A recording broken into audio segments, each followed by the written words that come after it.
तीन तलाक पे इंसाफ दिलवाने वाले प्रधानमंत्री आज रेपिस्ट को छोड़ रहे हैं। तीन तलाक के नाम पे चुनाव जीतनी मुस्लिम महिला दुखी लग रहे हैं आप पंडित जी? दुखी बताइए। अच्छा ये बताइए, कल को मेरी बहन होती और मैं भाई होता, उन 11 आरोपियों को देखता और उनको मिठाई खिलाते हुए देखता, क्या एक भाई होने के नाते मेरा दिल कहता? गुजरात में जो कांड हुआ कि उसी 15 अगस्त को रेपिस्टों को छोड़ दिया गया, उस पे चुनाव लड़ेंगे। अब देखना ये है, देखिए राम और भगवा को बदनाम करते करते अब ये लोग महिलाओं को बदनाम करने लग गए। तो मुसलमानों के लिए क्यों, गरीब के लिए अलग कानून आएगा? सुप्रीम कोर्ट एक्शन ले इस पे कि 15 अगस्त को रेपिस्ट, ये इंडिया का काला दिन था। उस दिन का दिन काला माना जाएगा। एक महिला को रेप करने वाला, हम नहीं जानते महिला मुस्लिम या हिंदू है। सलमान का बहिष्कार करते करते वो हिंदुओं का ही बहिष्कार करने लग गए, तिरंगे का बहिष्कार करने लग गए। क्योंकि मुसलमान तिरंगा मानता है तो तिरंगा नहीं मानेंगे। नमस्कार, आप देख रहे हैं 24 न्यूज में आपके साथ राशिद कमाल, हमारे साथ महंत विजय शर्मा है। इनसे बातचीत करेंगे जिस तरह से गुजरात का चुनाव नज़दीक आते जा रहा है, तमाम पार्टियां वहां पे जा रही है। आज कांग्रेस ने भी अनाउंस कर दिया है कि जो है चुनाव की रणनीति बनाई। अशोक गहलोत गए थे, असुद्दीन वैसी लेकर तमाम नेता वहाँ पहुँच रहे हैं। पंडित जी किस तरह देख रहे हैं? बिल्किस बानो का जो मुद्दा है वो सुर्खियों में है। कहा देखिए, प्रधानमंत्री के जो आह्वान था लाल किले के प्राचीन से कि वो कह रहे थे कि भाई महिलाओं का सम्मान करना चाहिए, महिलाओं के इच्छा शक्ति रखनी चाहिए, महिलाओं को आगे बढ़ाना चाहिए। और प्रधानमंत्री अगर उस विषय में जो लाल किले के प्राचीन से कहे उस पर चुनाव लड़ेंगे, या गुजरात में जो कांड हुआ कि उसी 15 अगस्त को रेपिस्टों को छोड़ दिया गया, उस पे चुनाव लड़ेंगे। अब देखना ये है, देखिए राम और भगवा को बदनाम करते करते अब ये लोग महिलाओं को बदनाम करने लग गए हैं, दलितों को बदनाम करने लग गए हैं। महिला सुरक्षा की बात करने वाले प्रधानमंत्री जी आज ये कहने पे आज वो क्यों नहीं मना किए कि उसी दिन रेपी को छोड़ा जाए, जिसने बच्ची को पटक 3 साल के बच्चे को पटक के मार दिया हो, उसके साथ 3 महीने, जिसके साथ 5 महीने की जो गर्भवती उसके साथ रेप किया हो। ऐसे 11 लोगों को आप चुनाव लड़वाएंगे, ऐसे लोगों को छुड़वाएंगे? नहीं तो कहा जा रहा है कि वो लोग माफी मांगे हैं, तब राज्य सरकार ने उनको छोड़ा है। सर मैं एक बात बोलता हूँ कि अगर किसी नेता के बेटे के साथ कोई रेप कर दे, वो माफी मांगे तो क्या तो छोड़ दिया जाएगा? बड़ा सवाल है। मैं पूछ रहा हूँ, अगर किसी बड़े अमीर घराने की बेटी या बहुत बिजनेसमैन या नेता की बेटी के साथ रेप करके वो माफी मांग ले गया तो छोड़ दिया जाएगा? ये दोहरा कानून गरीबों के लिए क्यों, दलितों के लिए क्यों, मुसलमानों के लिए क्यों, गरीब के लिए अलग कानून आएगा? सुप्रीम कोर्ट एक्शन ले इस पे कि 15 अगस्त को रेपिस्ट, ये इंडिया का काला दिन था। वो उस दिन का दिन काला माना जाएगा। एक महिला को रेप करने वाला, हम नहीं जानते महिला मुस्लिम या हिंदू है, सिख है, ईसाई है।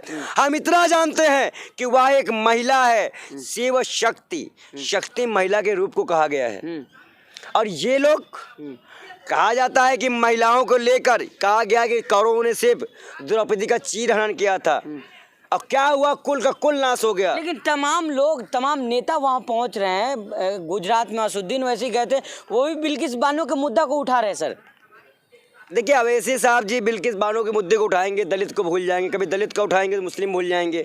वो भी कंफर्म नहीं है कि वो किसका मुद्दा उठाना है। नहीं, अभी दलितों के लिए कभी बोले हैं सर वो? देखिए, जहाँ तक अवैसी साहब हैं, मैंने पहले भी कहा था कि विपक्ष जब तक एकजुट नहीं होगा इनसे कोई जीत नहीं पाएगा।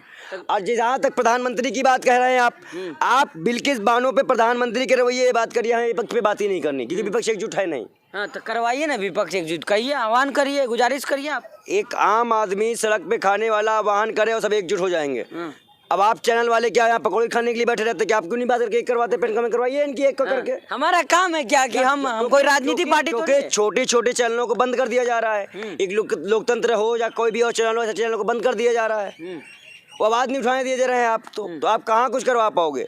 और सही मायने में ये है कि एक भी सही आदमी बर्दाश्त नहीं है, ना विपक्ष को ना सरकार को। जो सही आदमी सही से बोलता है, सही काम करता है और सही से कोई काम रखना चाहता है, उसका बाइकआउट करने के लिए पब्लिक भी तैयार है और नेता भी तैयार है। लेकिन पंडित जी, आप कह रहे हैं कि भगवा को बदनाम किया गया, क्या लग रहा है कि हिंदू मुसलमान के मुद्दे पर ही चुनाव हुआ क्या बस? अच्छा, आज तक जो चुनाव अभी यूपी में हुआ 80-20, वो किस पे हुआ? या अभी जो चुनाव हुए वो किस पे हुए? बंगाल चुनाव किस पे हुआ? देखिए, कहीं ना कहीं परंपराओं को चोट देकर कहीं भी दुर्गा माता के पूजा पे बंगाल में चुनाव लड़ा गया, कहीं पे कुछ लड़ा गया। यहाँ पे देखिए जिस दिन रेप होता है उसकी जो रेप करता है वो छूट जाता है, बच्चा मर जाता है ना, 9 साल का बच्चा इसलिए मारा जाता है कि वो पानी पी लिया। ऐसे ये जघन्य अपराध में। लेकिन कहा जा रहा है कि कांग्रेस कन्हैया कुमार को मारने वाला बीजेपी में निकल जाता है। भाई मारने के लिए तैयार कौन कर रहा है? नरसिंहानंद ने जब तिरंगे का बाइकआउट किया तब क्यों नहीं हिंदुओं का खून खौला?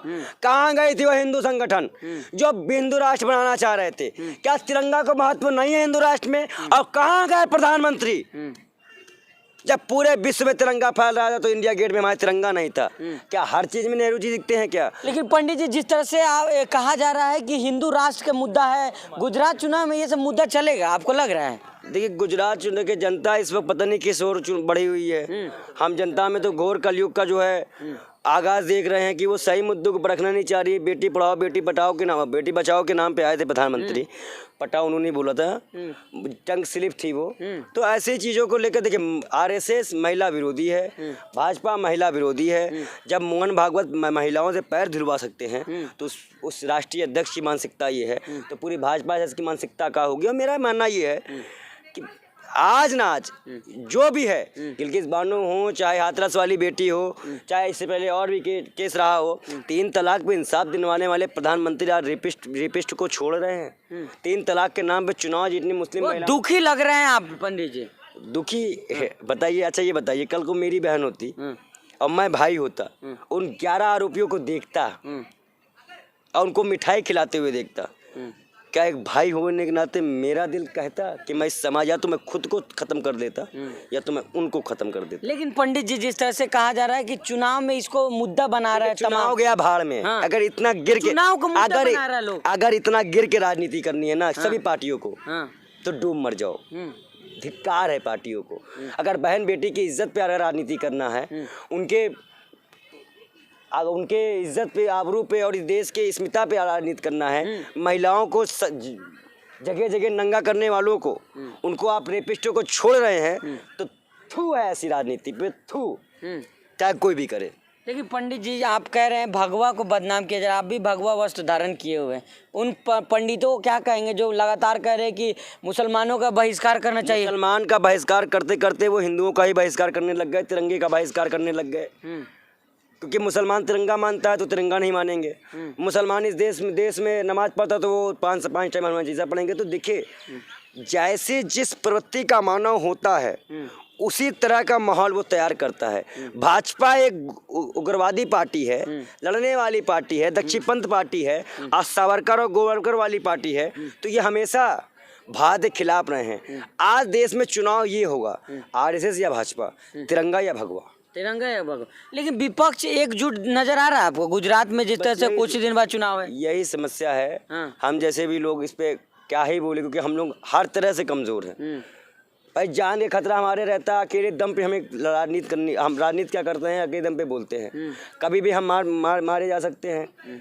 और फिर अगर हम कहीं भी, भाई मान लीजिए आपको बयान दे रहे हैं, हम कहीं काम करने भी नहीं जा सकते। कहीं काम करने जाए, भाई रास्ते में ही मार दिए जाए, तो हमारे साथ बहुत बुरी परिस्थितियों में हम लोग जूझ रहे हैं। हम लोग जैसे बहुत लोग हैं जो बहुत मजबूरी में चल रहे हैं। ना हम लोगों को कोई सपोर्ट करने वाला है, ना हम लोगों को आगे बढ़ाने वाला है। विपक्ष एक क्यों नहीं हो रहा? गुजरात में जैसे केजरीवाल गए हैं वैसे गए हैं, तो सब साथ में मिलकर चुनाव लड़े ना। पुराने भेड़ियों को आप बार बार उतारोगे, नए चेहरे मांग रही है जनता, जो कि आक्रामक हो, जनता के मुद्दों को समझे और पलट के जवाब दे सके।